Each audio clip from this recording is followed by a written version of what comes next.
So, let's start with the very first topic, important topic of class 12th. Coulomb's law. So, Coulomb's law basically states that the force is directly proportional to the magnitude of the product of the two charges. There are 2 point charges Q1 and Q2 and they are separated by a distance R. Okay. दो charges हैं Q1 and Q2 and ये distance R से separated है. ठीक है. ये जो force होगा ये डायरेक्टली प्रोपोर्शनल है दोनों चार्जेस के मैग्नीट्यूड से और ये जो फोर्स है इनवर्सली प्रोपोर्शनल है इनके बीच का जो डिस्टेंस है R उसके स्क्वायर्ड से. Okay. This is the Coulomb's law. Now this force को हम कोलम्स फोर्स कहेंगे या इलेक्ट्रिक फोर्स कहेंगे. It is directly proportional to Q1 Q2 upon R square.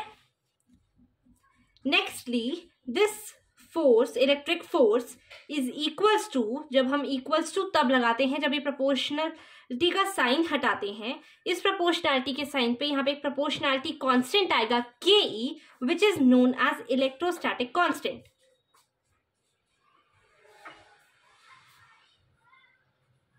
This electrostatic constant as it is बाकी सब कुछ रहेगा Q1 Q2 अपॉन में R स्क्वायर. नाउ ये KE क्या है? This KE is electrostatic constant जिसकी वैल्यू हम 1/4 पाई एप्सिलॉन नॉट लिखेंगे. What is this epsilon naught? This epsilon naught is basically the permittivity of free space. क्या है ये एप्सिलॉन नॉट का sign? Permittivity of free space. तो यहाँ पे KE की जगह पे 1/4 pi epsilon not Q1 Q2 जो भी प्रोडक्ट है चार्जेस का एंड रेडियस का स्क्वायर. ये जो चार्जेस हैं दीज आर पॉइंट चार्जेस. ना व्हाट आर पॉइंट चार्जेस? सबसे बड़ा कंफ्यूजन यही होता है पॉइंट चार्जेस नॉर्मल चार्ज में डिफरेंस क्या है. पॉइंट चार्जेस वो चार्जेस होते हैं जिनका साइज बहुत ही ज्यादा स्मॉल होता है in comparison to the distance between those charges. जो भी इनके बीच का लीनियर डिस्टेंस है उसके कंपैरिजन में इनका साइज बहुत ज्यादा छोटा है. इसकी वजह से इनको पॉइंट चार्ज कहा गया है. ठीक है. इनके साइज को नेग्लेक्ट कर दिया गया है बेसिकली.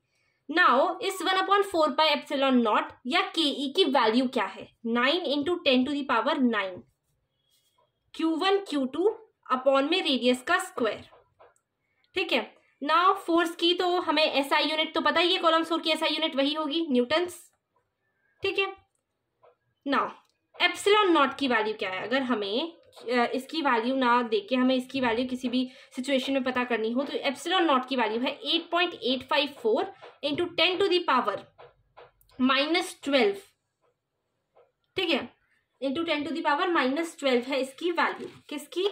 एप्सिलॉन नॉट की वैल्यू. ठीक है. This is permittivity of space. Further हम मूव करते हैं. ये तो था फोर्स इन एयर. इसको मैं फोर्स इन क्या कहूंगी?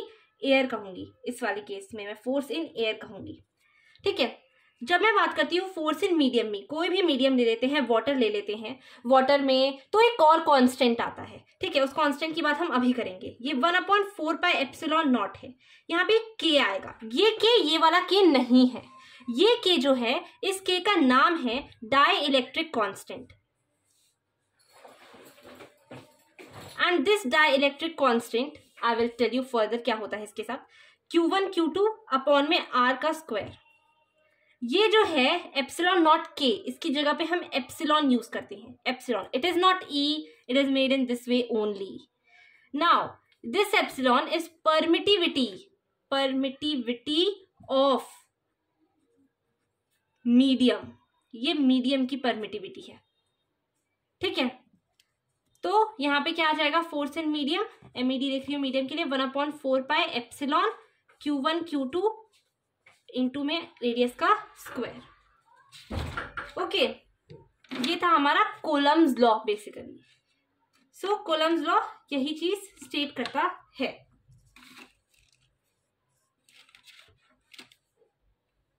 ओके. नाउ सबसे बड़ी बात कि ये जो K है इसका नाम क्या है, इसका डाइलेक्ट्रिक कांस्टेंट।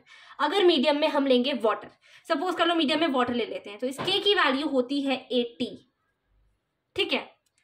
फर्दर ये जो K है it is equals to, okay, epsilon naught K is equals to epsilon naught K is equals to epsilon, so K की वैल्यू एप्सिलॉन अपॉन में एप्सिलॉन नॉट हो जाएगी, which is,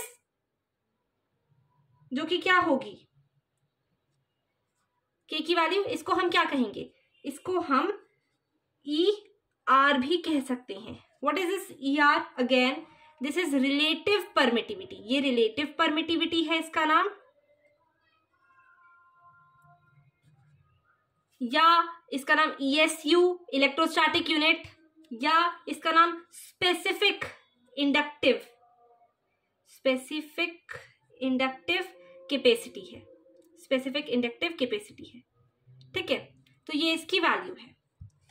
by the way मैं एक बात बताती हूं, ये जो एप्सिलॉन है इट इज नेवर कांस्टेंट, इसकी वैल्यू कांस्टेंट नहीं होती, बट एप्सिलॉन नॉट की वैल्यू इज कांस्टेंट, ओके।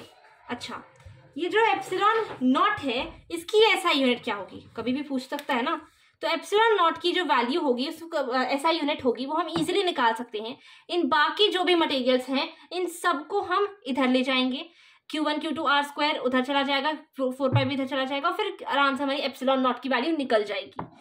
तो बेसिकली मैं बता देती हूँ, इट इज